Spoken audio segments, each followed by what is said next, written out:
Okay, welcome to the very first baby steps installment of the Crucible. Thank you for coming. Really, really glad to have you here. And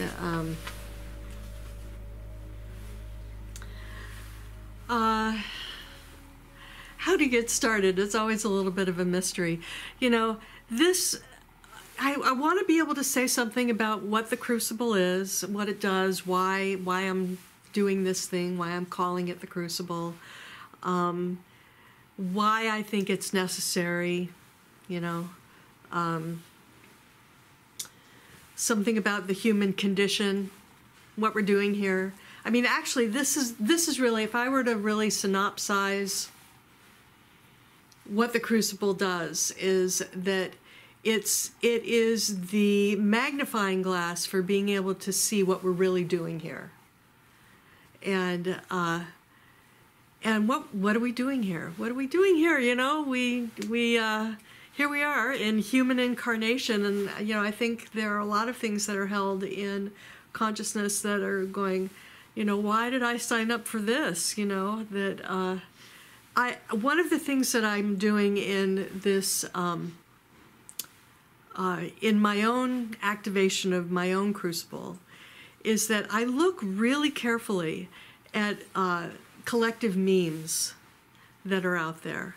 And some of them I identify that I'm holding them, but sometimes I just recognize that this is something that's being held in consciousness, usually in a denied way, and that it needs to be recognized and dealt with. And so, What's a meme? yeah. Oh, what are memes? Okay, memes are they're like genes. They are ideas that propagate. Is actually where the origins of the word come from. Is that and a group of people hold it. It's not one person. Yeah, right. They propagate. They kind of get fed into the society by various ways. But so they are kind of these collective themes and ideas and Gossip.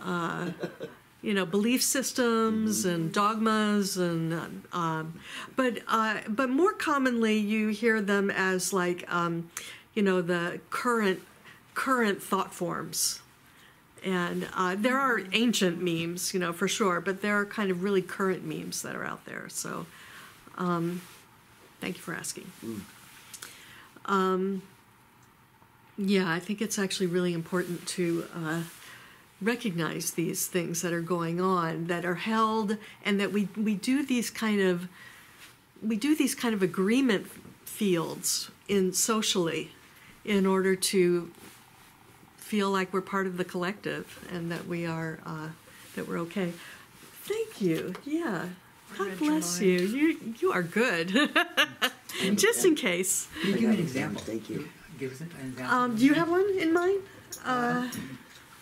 Yeah. Yeah, you're good at that. Yeah, one that I've been thinking about is this idea that we need to fight wars for freedom. Like we need to fight. Wow, that's a good one. For freedom. Freedom Like, is thank free. you to the military for fighting for our freedom. Right. Yeah, that's It's a not really questioned. good one. It's like people just assume that, Yeah. and it's not so it's not true. Yeah, and in certain stratas of society, there's such a pride. There's so many layers of reasoning why someone would hold on to a meme like that. And that's actually one of the functions of the Crucible, is that you put those ideas into the Crucible and then it magnifies everything that's holding it together. Okay. So, so I wanted to start with the human condition, and then I'll go into how the Crucible functions.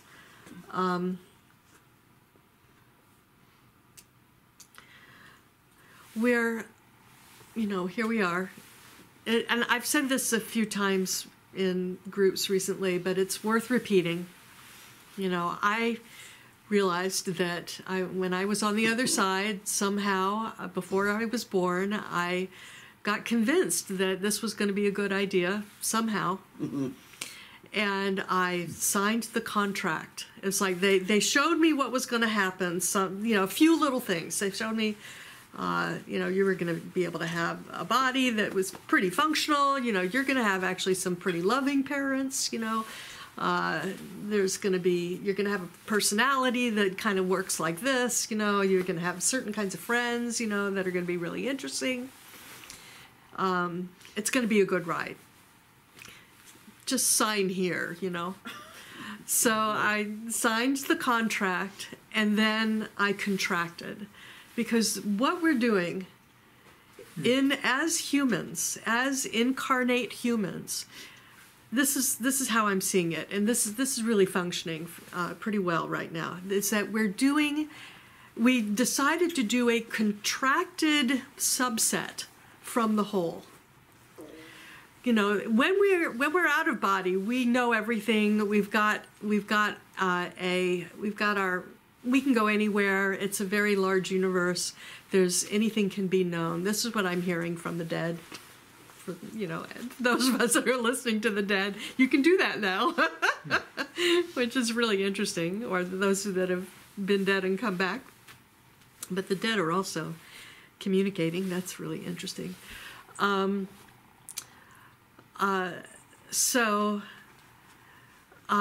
But, here we are in this condition as incarnate humans, and I don't have all my faculties that I have when I don't have this body. I have a subset. And the truth is that there are ways that I could be connected in to the larger reality, to the larger knowledge base. I think that this human incarnation is an amazing technology. This has the ability to kind of vibrate at almost in any harmonic, but mostly we're doing these subsets, and we seem to be in these collective programs that keep us pretty limited in a limited number of subsets that we kind of function day to day in. And, so why did we do this? It's not just to experience a contraction. It's not just for that.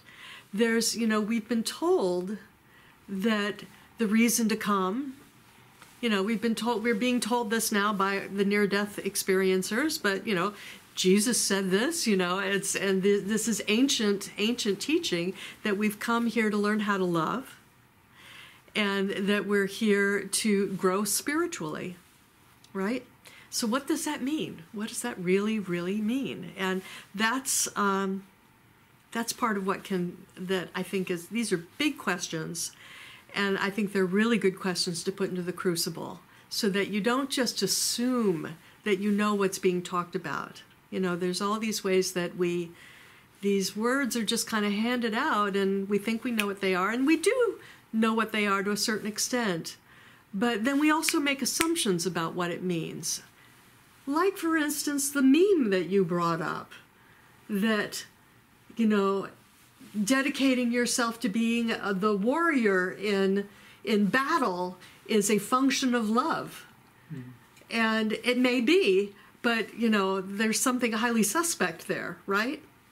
And that needs to be really examined very closely to see how it is, could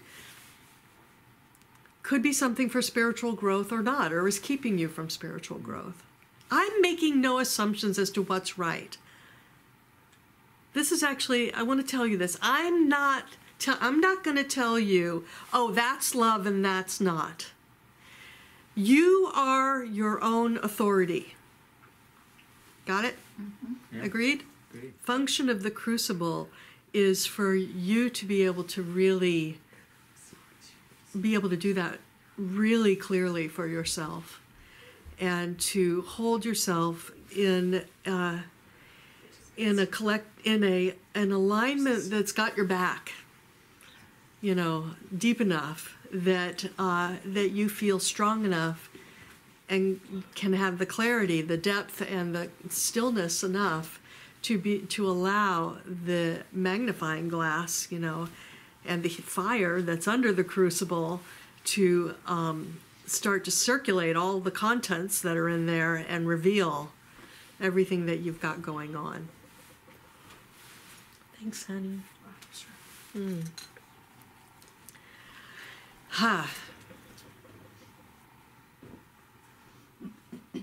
Yeah, so I was saying that I'm not your authority. You are your own authority, and this is just a tool that I'm offering. So, okay. So here we are doing this contraction and learning through being limited beings, and it's a gift. Oh my God, I don't have to worry about the whole thing. I don't have to do everything. This is the luxury of coming in and being in an incarnation, is that I get to do a subset. I don't have to do the whole thing. And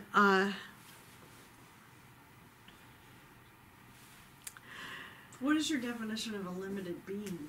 Well, that it's actually kind of really obvious. For instance, us Earthlings, we're kind of limited to earth-bound experience, more or less. I mean, some of us can get out. There are some people that actually do get out. Even in their bodies, there are a few people that kind of get off the planet. Not very many, but that's very rare. And that's a very rarefied experience. But most of us are doing kind of an earthbound experience here.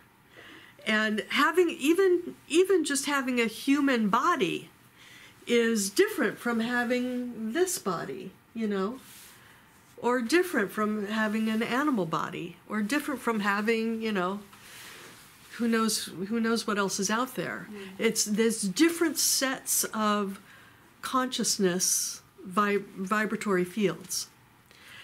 And our human set of consciousness vibratory fields is very malleable. We actually have the capacity for ringing at much. It's not homogeneous.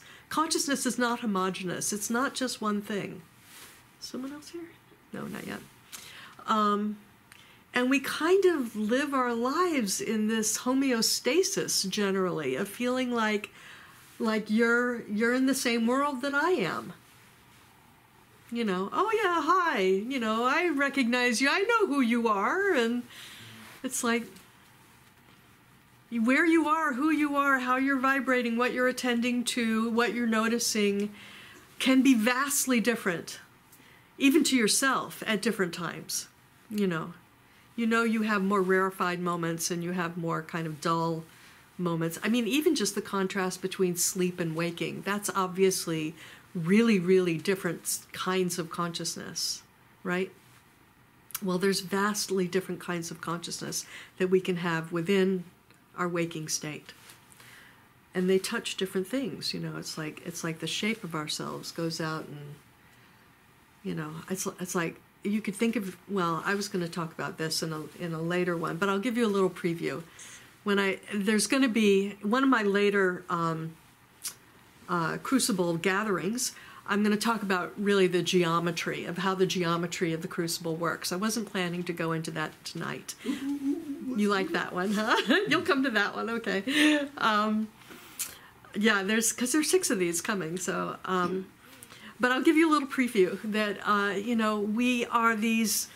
we're points of consciousness of the divine that have decided to do a limited subset of what's really possible. It is so clear to me that I only have a teeny tiny bandwidth on what's actually possible. That's just so clear to me. It's like, it's like how our eyes only receive, the Roy G. Biv levels of colors when there is a vast spectrum of light that we're not conscious of being aware of being able to sense through this body. That's a really good example of we're doing a subset.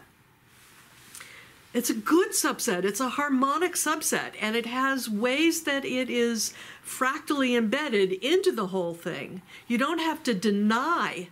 Don't deny your subset. This is actually our door. This is our gift. This is our luxury to do this. It's a wonderful thing that we're doing.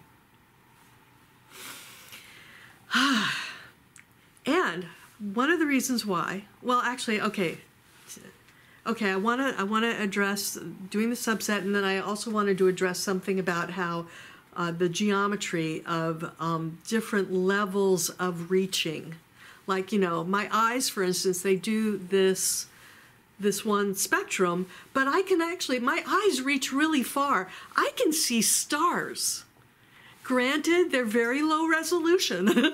It's just a little bit of information, but it actually is information from the star. That's really, really far away, from here.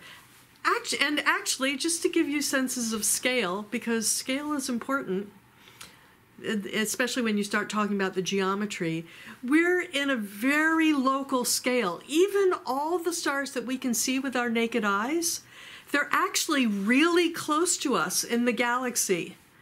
There's this wonderful place in Hawaii that has this peace garden. There's a peace garden, and they have this one set up with hibiscus bushes. Was I there with you? Yeah. That are set up as a galaxy. And on one bush, they put an earring in a leaf. Have you seen this?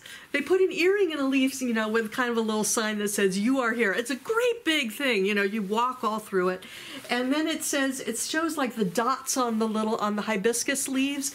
And it basically is saying all these dots, those are all the stars you see in the galaxy. It's all really, really local. What we see is really local to where we are in the galaxy, which is just, but through the naked eye anyway. We have all kinds of tools now that can go way further, but that's a very interesting sense of scale. And that's, from here, that looks really, really far, So from here, it's an infinite exploration. From out there, we are eensy weensy. Okay. It's all scaling. And this is worthy, this is infinite. So from here, layers and layers of infinities. Okay, so my eyes can reach really far. My ears can also reach pretty far. They can get a lot of information. My ears, not only can they hear pretty good distance. They don't go as far as the stars. They don't, they're pretty local. But it's like I can get all kinds of information, through the ears. And then the nose actually can get some distance too. But we're not us humans. We're not as sensitive. Bears, dogs, other animals. They've really developed this sense and they can really navigate through this one. But it still has some distance. This one, the taste one, that's extremely local. That's hyper local to me. And then there's other senses, like there's just my sense of space, Like if you walk from room to room, I was even considering having this be an exercise. You can feel, if you would close your eyes, well, hopefully you wouldn't bump into things, but you can feel space. You can feel how space is different as you go into different kinds of territories. There's different other kinds of sensations that we have. Okay, so I consider those to be, and we talk about the chakras. Each of these chakras kinds of is different localizations. They're different organization points for receiving information, and they receive information in different ways, and they're all lined up along this vertical. I'm going to talk about the vertical in a minute. Okay, so that's a little heads up about geometry. Can you see how that's geometric? It's like each one of those expands at a different level, and yet they're all aligned right here through your own center, so they make a kind of shape of who you are.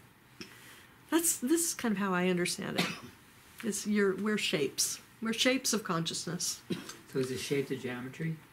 Shapes are geometry. Shapes are geometry. And the more that you can balance in them, the more harmonic and coherent they can become. So balance is going to be one of our future. That's kind of an advanced. Here, I'll give you the setup. So, tonight is the introduction. I haven't exactly figured out the order. There's 6. I have 6 of these, One of them is going to be focusing on the geometry. One of them is going to be focusing really on the self, on really bringing the self into the crucible. One of the later ones, because I think it's advanced knowledge, is actually how to do relationship, how to be in relation, how to bring others into your crucible. You actually have to do it from here. You have to do it from that's why the self has to come first. But relationships is an advanced course in crucible work.